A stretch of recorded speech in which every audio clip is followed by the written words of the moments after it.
మొత్తం సెటిలర్స్ అందరూ కూడా ఇంచుమించుగా తెలంగాణ రాష్ట్రంలో ఉన్నటువంటి సెటిలర్స్ అందరూ కూడా ఇంచుమించుగా 15 నియోజకవర్గాల్లో అంటే గ్రేటర్ హైదరాబాద్ అంటారు ఇప్పుడు దానికి.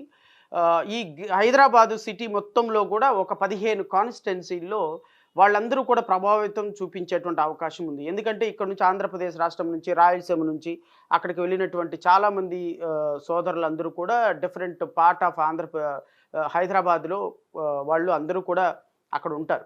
సో, వీళ్ళందరి ఓట్లు తెలుగుదేశం పార్టీ అధినేత చంద్రబాబు నాయుడు గారిని అరెస్టు చేసిన కారణంగా ఈ సింపథెటిక్ వేవ్ మొత్తం కూడా ఆహ్, బీఆర్ఎస్ అనేటువంటి ఒక పార్టీ అధినేత కుమారుడు కేటీఆర్ ఆంధ్రప్రదేశ్‌లో పంచాయతీలు ఉంటే అక్కడ తీసుకోండి. మాకేం సంబంధం? ఆంధ్రప్రదేశ్ రాష్ట్ర పంచాయతీకి ఇక్కడ మీరు ధర్నా రాస్తారోకోలు చేయడానికి అవకాశం లేదు.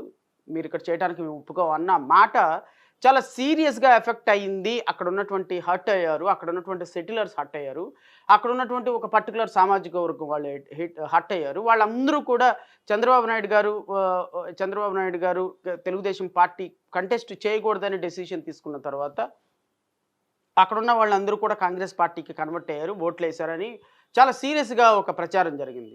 సో, ఈ ప్రచారాన్ని నేనైతే తప్పు పట్టను కానీ వాస్తవాలేంటనేది ప్రజలకు తెలియాల్సినటువంటి బాధ్యత ఉంది.